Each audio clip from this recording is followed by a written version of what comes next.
Josué ouviu algo do Senhor maravilhoso: seja forte e corajoso. Quando nós olhamos para o passado, nós vemos uma igreja corajosa, uma igreja valente, uma igreja cheia de bom ânimo. Quando nós olhamos para trás, nós vemos uma igreja que não temeu as dificuldades. Nós encontramos uma igreja que não temeu as perseguições.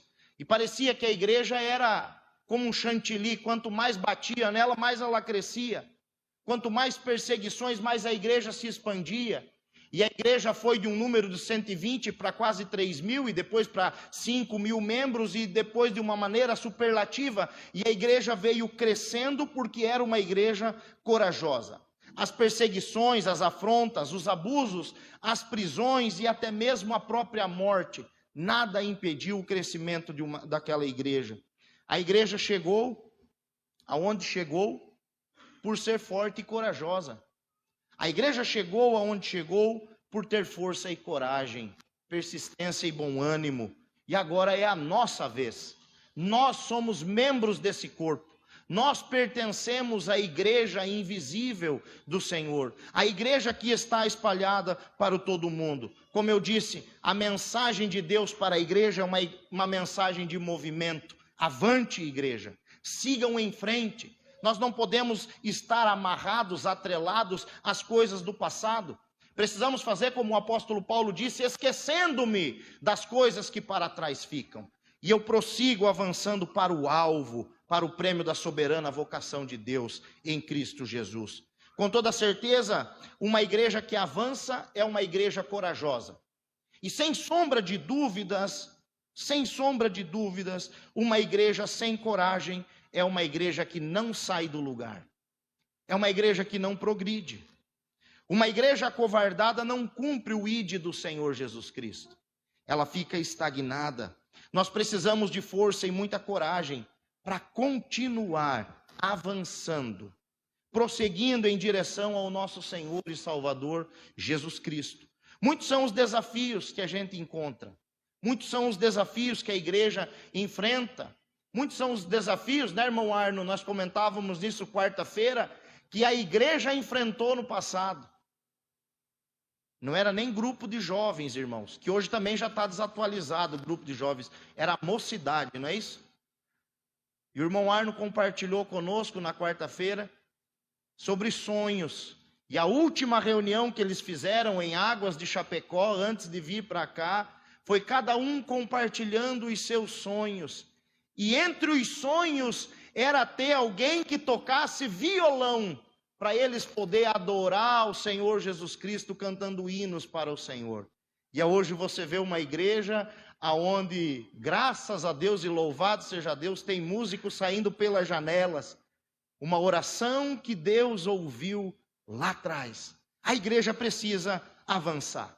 A igreja precisa continuar. Muitos são os desafios que a igreja vai encontrar na caminhada, pelo caminho. Por isso mesmo, tal ordem ainda é relevante nesses dias. E qual é a ordem do Senhor? Igreja, seja forte e corajosa. Seja forte e corajosa. Josué estava diante de um grande desafio. Qual era o desafio de Josué aqui? Dar continuidade a uma grande obra. Você já teve que substituir alguém muito bom naquilo que faz? É difícil, né?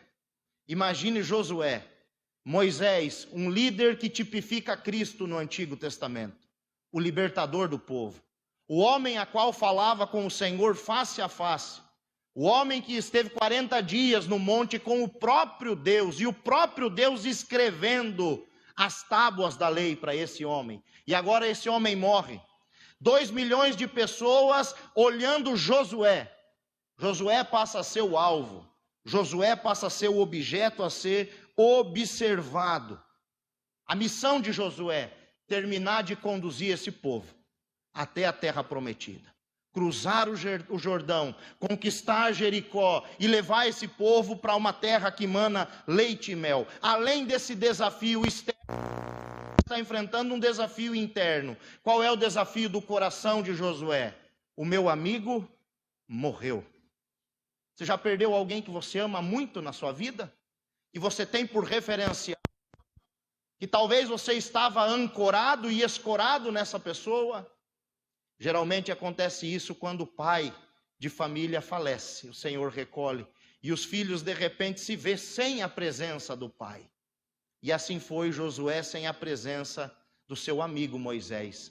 Ele não era só servo de Moisés, não era só um ajudante, ele era um amigo. E provavelmente foi por conta disso que no versículo 2 o Senhor vai dizer para Josué: o meu servo Moisés está morto, levante-se agora e passa este Jordão. Você não fica prostrado, você não se debruça em lágrimas, você não se deita no chão para chorar por alguém que você não ama. E o Senhor teve que dizer para Josué: levante-se, coloque-se de pé. Pare de chorar, Moisés está morto. Josué, como eu falei, prostrado, passa a ser o objeto de observação. Ele está desmotivado, desanimado e provavelmente apavorado com as dificuldades. Vocês já imaginaram, irmãos? Josué acompanhou aquele povo, 40 anos murmurando, ele viu tudo que aquele povo fez para Moisés, e agora caiu aquela igreja nas mãos dele. Jesus amado, Josué estava com os cabelos em pé. E quem não estaria se estivesse no lugar dele? 2 milhões de pessoas e um Jordão na época das cheias para atravessar. Josué então passou a ser o alvo das críticas, das reclamações, da insegurança. Será que vai dar certo? Será que não vai? E agora, até que a gente estava com Moisés, a gente teve tudo, mas e com Josué? Será que Deus ama Josué como ele amava Moisés? E eu acredito que é exatamente por esse motivo que o Senhor Deus repete em 9 versículos 3 vezes a mesma frase. Seja forte e corajoso. Versículo 6. Seja forte e muito corajoso. Versículo 7. Não te ordenei eu? Seja forte e corajoso. Versículo 9. Força e coragem é o que a igreja precisa. E essas palavras, força e coragem do texto, não estão relacionadas com a capacidade de carga de um indivíduo. Deus não estava dizendo para Josué: vá malhar, Josué, para você aguentar levar bastante peso. E nem também faça coisas radicais, porque não tem nada a ver. Em algumas traduções, força vem traduzida por esforço, e coragem por bom ânimo, otimismo. Se esforce e não deixe o ânimo cair. Como nós precisamos, irmãos, nos esforçar, porque a todo momento nós estamos enfrentando pensamentos, vozes, pessoas, situações, a economia, o governo, dizendo que não vai dar certo. A todo momento nós precisamos de força e de bom ânimo. Não adianta ser forte e covarde, aqui é um combo. Nem tampouco ser corajoso e fraco. Não adianta ser forte e covarde, nem corajoso e fraco. Nós precisamos de determinação e de otimismo. Isso tem que andar junto, lado a lado. Porque é muito fácil ser corajoso um dia. É muito fácil ser forte uma semana. Ser forte um dia. Agora, Deus requer de nós, Deus requer da Igreja Batista Manancial em Xereder, um esforço diário. Uma determinação contínua.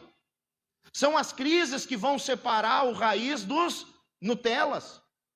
É a crise que vai separar os fortes dos fracos, dos determinados e dos desertores. Como eu disse, é fácil ser corajoso quando está tudo indo bem. É fácil.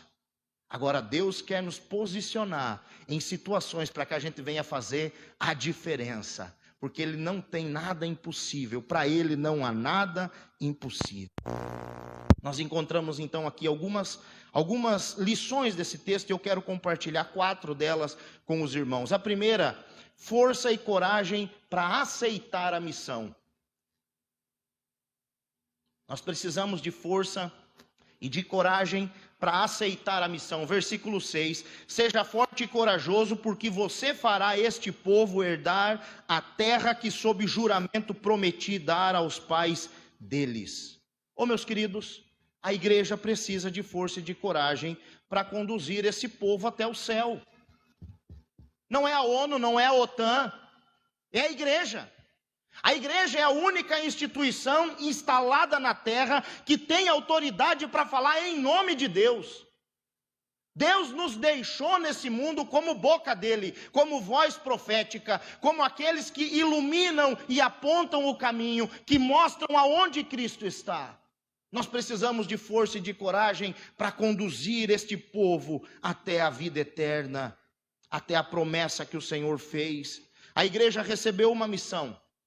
E o próprio nome igreja no Novo Testamento é profético demais, eclésia, chamados para fora. Somos e fomos chamados para fora, a nossa missão está lá. É lindo ver a casa cheia, é lindo ver bastante gente na igreja, mas só isso não basta. A igreja precisa estar lá fora, a igreja precisa fazer a diferença no mundo. Existem pessoas que precisam e pessoas que dependem de você, sua família e seus amigos, por exemplo. A igreja precisa. Você está no trabalho. Você representa a igreja. Você é um membro deste corpo. Você precisa estar como igreja na sua escola, na sua faculdade, nos seus círculos de amizade. A igreja precisa estar lá fora. Deus confiou um povo. Deus te confiou um povo. Deus nos confiou um rebanho. A missão da igreja é avançar por todo o mundo e fazer discípulo. Não foi isso que Jesus Cristo disse?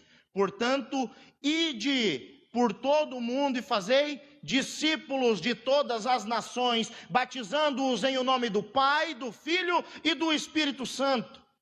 Oh, meus irmãos, vamos olhar para a nossa terra, vamos olhar para a nossa cidade. Quantos bairros não tem uma igreja? Tem um ponto de pregação. Quantos bairros não tem uma célula, um pequeno grupo? Olhamos para a nossa cidade, olhamos para o nosso estado, nós precisamos nos mover em oração e dizer: Senhor, leva-nos para fora, nos movimenta. Há um povo ali fora que precisa ser conquistado. A igreja precisa de homens e mulheres cheios de coragem e de bom ânimo para avançar. A segunda lição do texto é força e coragem para cumprir a missão. Versículo 7. Tão somente seja forte e muito corajoso, para que você tenha o cuidado de fazer segundo toda a lei que o meu servo Moisés lhe ordenou. Não se desvie dela, nem para a direita, nem para a esquerda, para que seja bem-sucedido por onde quer que você andar. Nós precisamos de força, nós precisamos de muita coragem para não nos desviarmos do verdadeiro caminho. Note, a igreja recebeu uma missão de avançar. Jesus disse: vão por todo o mundo. Vão por todo o mundo. Porém, para cumprir essa missão, com sucesso, a igreja não pode se desviar. Para cumprir essa missão, a igreja não pode se desviar nem para a esquerda e nem para a direita. Há um cuidado que a igreja tem que tomar. Veja o que o texto diz: tão somente seja forte e muito corajoso, para que você tenha o cuidado de fazer segundo toda a lei. Há um manual, há uma maneira de fazer. E se não houvesse essa maneira, não teria um capítulo do grande julgamento, aonde muitos vão chegar naquele dia e dizer: Senhor, em teu nome expulsamos demônios, em teu nome curamos enfermos, em teu nome ressuscitamos mortos. E Jesus vai dizer: afastem-se de mim, malditos, porque eu não vos conheço. Fizeram, mas fizeram do seu próprio jeito. Fizeram, mas fizeram para o próprio ego, para o próprio crescimento. Não fizeram da maneira certa. Deus não aceita só boa vontade. Deus já nos deu um manual. E ele continua: não se desvie dela nem para a direita, nem para a esquerda, para que seja bem sucedido. Geralmente, irmãos, nós julgamos ser muito mais necessário ter força e muita coragem para ganhar almas para Jesus, né? E eu encontro pessoas que dizem: ô pastor, eu não tenho esse dom. Eu não tenho esse dom, eu não consigo falar, eu sou muito tímido. O meu dom é tocar, o meu dom é cantar. Ô, irmãos, a missão primordial, você deve exercer o seu dom e o seu talento, mas a missão primordial da igreja é o evangelismo, é ganhar almas. Ganhe almas tocando, cantando, louvando, fazendo teatro, mas ganhe almas, ganhe almas. É isso que o Senhor quer de nós. E nós julgamos que precisamos ter muita força e muita coragem para ganhar almas. E aí o texto vem e diz que é todo o contrário. Olha o que o texto diz, que nós devemos ter força e muita coragem para não nos desviarmos. Então, somente seja forte e muito corajoso para que você tenha o cuidado de fazer tudo segundo o que a lei ordena. Tudo o que a lei ordena. O texto deixa claro que nós precisamos de força e muita coragem para não nos desviarmos do caminho. Ou seja, se nós estivermos perdidos, como é que vamos conseguir trazer alguém para o caminho certo? Se você não sabe para onde você está indo, qual é o Senhor que você está servindo, qual é o sentido da sua vida, como é que você vai conseguir pastorear alguém? Ganhar alguém para o Senhor Jesus? Como cuidar dos outros se estamos doentes? Veja o que o apóstolo Paulo disse para Timóteo, 1 Timóteo 4,16: cuide de você mesmo e da doutrina. Fazendo isto, fazendo assim, salvará tanto a si mesmo quanto aos outros. Cuide de você mesmo e da doutrina. Não podemos, irmãos, abrir concessão com o mundo. Também não podemos nos negligenciar de maneira nenhuma. Podemos também negligenciar a doutrina. Existem muitas igrejas que aparentemente estão crescendo. Aparentemente estão avançando. Mas a que preço? A que custo? Abrindo o quê? Fazendo concessões. Não, esse capítulo a gente passa. Essa ordem do Senhor, não, isso aqui é Antigo Testamento, não, isso aqui fica para lá. Não, isso aqui do Novo Testamento não tem nada a ver, não é assim. A que preço e a que custo? Nós temos que entender e ter sabedoria que métodos mudam. Olha para a vida de Jesus, para o ministério de Jesus. Jesus curou sempre do mesmo jeito? Meus irmãos, Jesus curou tocando, Jesus curou falando, Jesus curou por pensamento, quando ele fez um milagre transformando água em vinho. Jesus Cristo curou cuspindo no chão, fazendo lodo e esfregando no olho do cego. Jesus Cristo não industrializou métodos para realizar milagres. Jesus não é engessado e ele continua sendo o mesmo. Métodos precisam mudar. Jesus Cristo também não ficou com a mesma estratégia engessada. Muito pelo contrário. Leia o capítulo 3, 4 e 5 de João.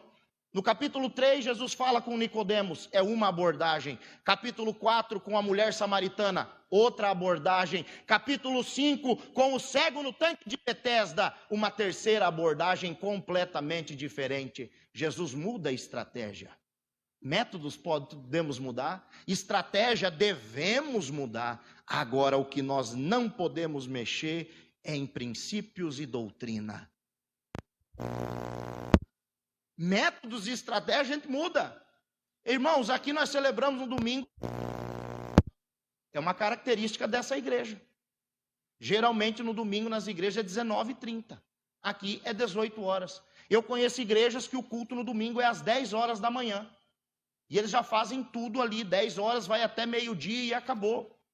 Isso são métodos, são estratégias. Igrejas que trabalham com pequenos grupos, igrejas que trabalham sem um templo físico, são métodos, são estratégias. O que nós não podemos fazer é mexer na doutrina. Não podemos nos desviar da doutrina nem 1 milímetro para a direita, nem 1 milímetro para a esquerda. Por quê? Porque os atalhos são tentadores. Os atalhos são tentadores. O caminho que leva para a perdição, como disse o Senhor Jesus, é largo. E a porta também é bem larga. E muitos se perdem por eles. Porém, apenas trilhando o verdadeiro caminho é que nós alcançaremos a salvação das nossas almas. Como é que não vamos pegar atalhos? Como nos manter no verdadeiro caminho? Versículo 8, o texto responde: não cesse de falar deste livro. Pelo contrário, medite nele dia e noite, para que você tenha o cuidado de fazer tudo o que nele está escrito. E então você prosperará e será bem-sucedido. A igreja quer avançar? Não pode se desviar disso aqui. A igreja não trabalha com pragmatismo. A igreja trabalha com a palavra de Deus. Está na palavra, a gente faz. Não está na palavra, a gente não faz. Está escrito, eu acredito. Escrito, eu não sou obrigado a acreditar. Ah, mas lá deu certo. Eu não trabalho com pragmatismo. Está na palavra, a gente faz. Não está na palavra, a gente não faz. Se nós quisermos cumprir a missão, nós vamos precisar obedecer esse manual. Não basta ter boa intenção. Nós precisamos estar de acordo com a palavra de Deus. Não é do nosso jeito. É do jeito que o fabricante quer. E quando a gente faz do jeito que ele quer, as coisas acontecem. Terceiro lugar, força e coragem para concluirmos a missão. Nós precisamos concluir essa missão. Nós temos uma caminhada individual, mas temos uma caminhada como todo. Estamos todos indo em direção a Cristo, não sabemos qual vai ser o dia e a hora que Ele retornará visivelmente para todos, mas também não sabemos qual é o dia e a hora que Ele vai chamar a nossa fichinha lá no céu, e aí não tem choro e nem vela, irmãos. A hora que Ele chama, você fecha o olho aqui e abre diante dEle. E nós precisamos de força e coragem para concluir a missão. Versículo 9. Não foi isso que eu ordenei? Seja forte e corajoso. Não tenha medo, nem fique assustado, porque o Senhor seu Deus estará com você por onde quer que você andar. Preste atenção. Nós devemos e precisamos de força e de coragem para não cedermos às aflições da vida. Porque nessa caminhada nós vamos passar por dificuldades. Deus nunca disse para Josué que seria fácil cumprir a missão. Em nenhum momento. Em nenhum momento. Talvez seja esse o motivo de Deus ainda ter repetido 3 vezes a mesma ordem. Seja forte e corajoso. Do mesmo modo, o Senhor Jesus Cristo nunca disse para os seus discípulos que seria fácil. Muito pelo contrário, inclusive ele disse que eles seriam odiados por muitos. Até mesmo dentro da própria família seriam odiados. Que eles enfrentariam prisões, açoites e até a morte.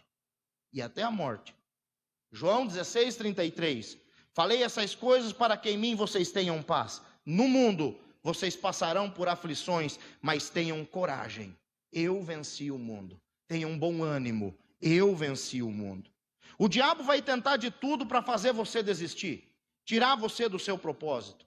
Ele é o nosso adversário. Ele é o nosso adversário. Entenda que nessa luta, o seu inimigo não é de carne e osso. Às vezes você está lutando com a pessoa errada.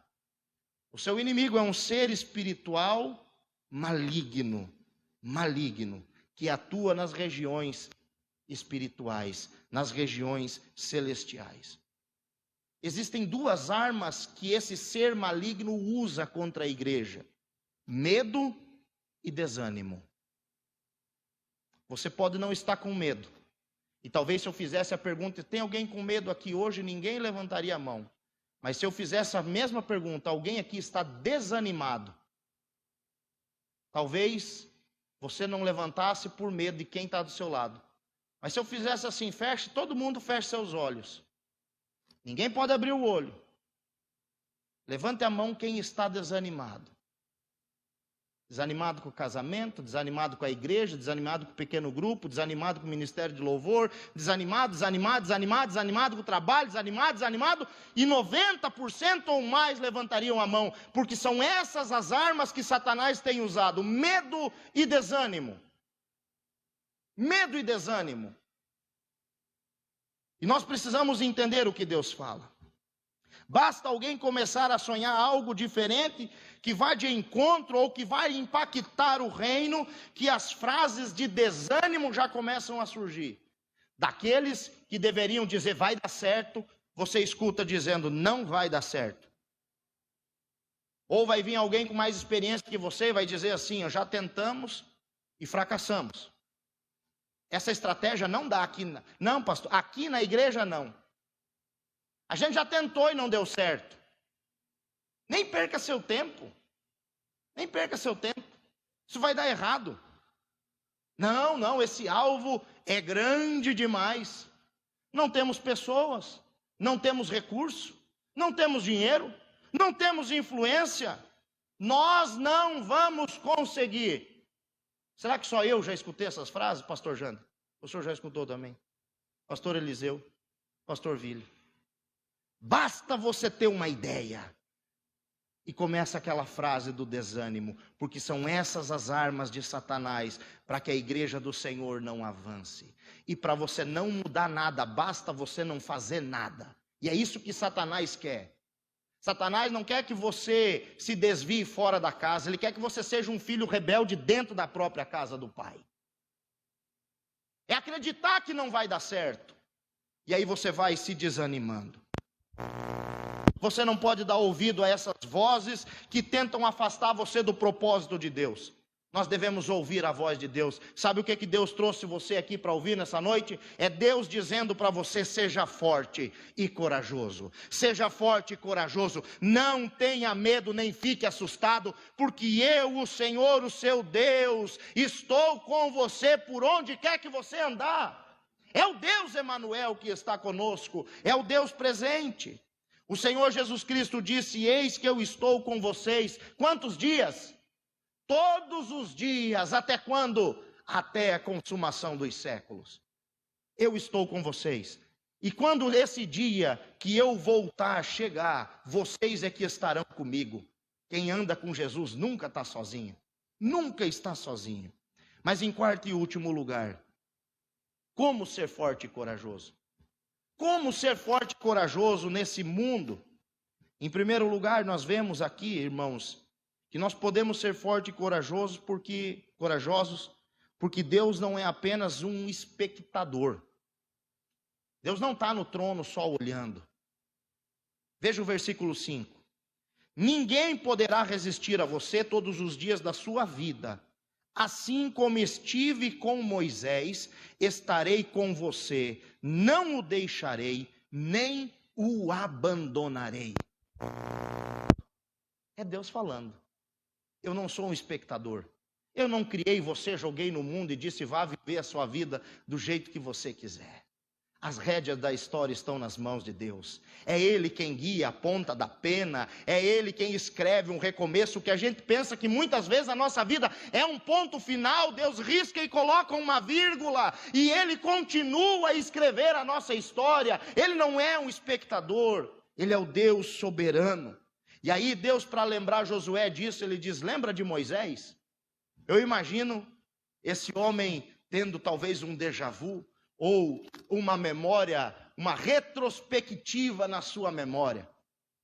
Lembrando dele lá, com os pés amassando barro, cheio de lama e de capim entre os barros, fazendo tijolo lá no Egito, quando de repente vem um homem com um cajado na mão, falando em nome de Deus, e depois de 10 pragas, aquilo que parecia impossível não é mais, e aquele povo sai marchando vitorioso, livre do Egito, e a cada problema Deus resolvia usando Moisés, e agora Deus fala: assim como eu fui com Moisés, que eu abri o mar, que ele tocou na rocha e saiu água, eu serei com você. É como se Deus estivesse falando: Moisés não fez nada daquilo, fui eu que fiz usando a vida dele, e assim como eu usei Moisés e fui com Moisés, eu serei com você.